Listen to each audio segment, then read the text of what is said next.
Hey guys, Joe here, getting most of my arm in shot because this is going to be a big one. Thank you guys for checking out this video, really do appreciate it. Consider getting subscribed down below, maybe hitting the join tab, all that good stuff. You get two ad-free videos extra a week, as well as the ability to help influence the channel. So if you want to do something like that, leave me a comment. If you're new to the channel, we do a lot of different stuff here. There's 900 videos, as well as the fact that we just got an office. That's why we have this tabletop here.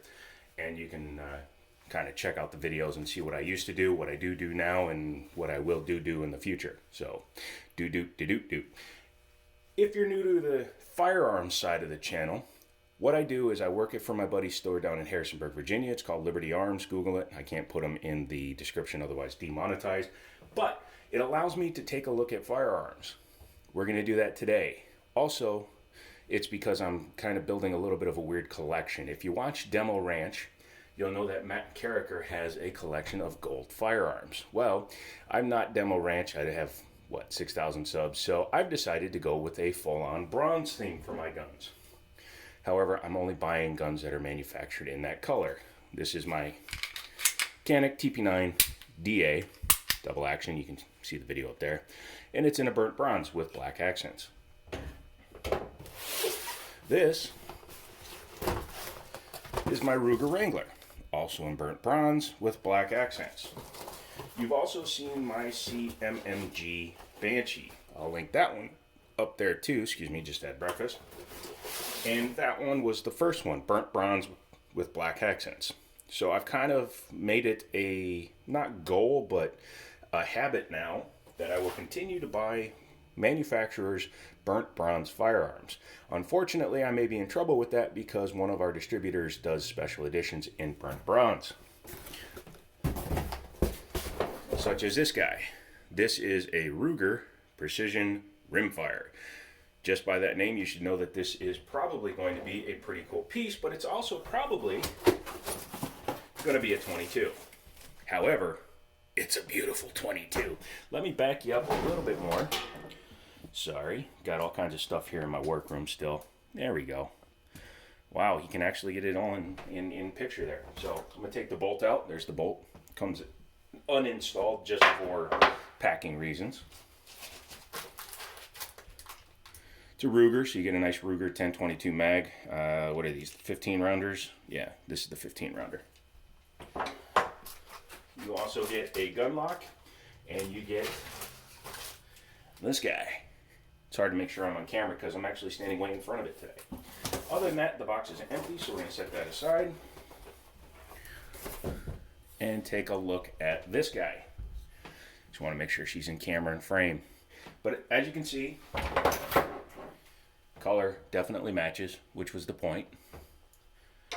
But also, I've been looking for a precision style 22 rifle. I have the Winchester model of 1875, but that's old, and it's just, it's a 5-round box-fed magazine, and it's just not as fun to shoot as something like this could be. So I'll move you in a little closer. We'll take a look at sections of it. So here we go. You're going to fly. Yay, flying. Hey, look. Still haven't fixed anything with those exposed cables. But this has the Ruger branded stuff on it. However, it also says with Magpul, so I'm thinking Magpul made these parts and Ruger put their name on it, or they made them for Ruger exclusively. But the Precisions all have really nice bodies on them. It's basically the same chassis as the receiver as the Americans, but it's a little bit nicer. Here, this one has slightly been used or dented. But anyways, let's take a look at it. Trying to get it all in frame here, but it does have things like the threaded barrel, so you can put a suppressor on there so you can take it, small game hunting and whatnot. And my tripod's about to fall over. Today is a bad day for filming, I'm telling you. It's too big, John. Full M-LOK rail, so you can put all your accessories on there.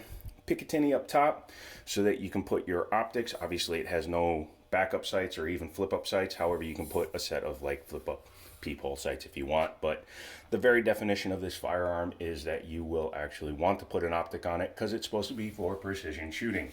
Some people are really good with steel. I'm not, so I'm not going to worry about it. Super nice trigger on this thing. It has a little blade safety there, so you have to pull that back in order to fire the gun. AR-15 style controls, and it's a 45-degree one, which is cool. The cut necessitated that, as well as this is just a cool 45-degree safety. I might add those to my AR-15. I haven't decided. Comfy grip. Might have this stippled. We have a guy that does stippling at Liberty Arms, so call them, Harrisonburg, Virginia. Tell them what you're looking for. Maybe they can take care of you. Comes back here. Cheek riser. No padding on it, but you could always throw some on there. But a nice rubberized butt stock. I don't know why I keep on saying it. It doesn't sound right in my head. But all fully adjustable, so you can go for length of pull for whatever you're comfortable with. Pretty nice. Again, it's 1022 fed, so if you have some 1022 stuff laying around, very easy to use, and then it looks kind of cool. Obviously, it looks like this chassis is used for other calibers, and they just milled it out to take the 22 this time. Sorry, I thought I smelled burning wires. This is a new office. But it can be milled out probably for 5.56, 6.5 Creedmoor, all the other stuff. That way you don't have to spend a ton of money manufacturing new chassis every time. Again, I love the finish. I like the fact that it's got a nice pick rail. It has a very nice bolt. Very easy to use. You just put your bolt in through the back. Put it in the hole. Helps when you're not doing it backwards and upside down. There we go. Super easy to use. And I pulled the trigger a couple of times just to try it. It's very nice, but we're not going to sit here and play with it. It does have a QD mount back here for your sling. You can add another one with an M-LOK attachment up here. Whew, it's heavy. It's not a light girl, and most precision rifles aren't. This one probably weighs in at about 7.5, 8 pounds. It weighs about as much as my AR-15 does, but it's not overly heavy, and once you're set up, you know, you're going to be on a stand probably or on bags for precision shooting, so it's not going to matter as much. Yeah, I like it. Like I said, the bolt's really nice, easy to use. And they're only about $400. Now, $400 sounds like a lot for a 22, but in reality, it isn't. It's actually pretty reasonable for a precision 22. Henry's can be in the high 300s. A standard 1022 takedown is about $399. Standard 1022s in the 300s. So $400 is not a bad price, and that's retail for a precision capable firearm. Now, I do have to take it out to the range, put a nice scope on it, and see if it's actually accurate. But being what it is and what it's touted as, it should be great. That's about it. Really easy, really short, really simple. If you're looking for a 22 and you want to spend a little bit of money and get something really nice, I highly suggest checking it out. Liberty Arms, Harrisonburg, Virginia. Google them, tell them you're looking for one. I'm sure they can get more. So I'm out of here. I have to go to work and make some money so I can pay the bills. Don't forget to use my Amazon affiliate links. Help us pay the bills. And as always, I'll talk to you later. Ruger!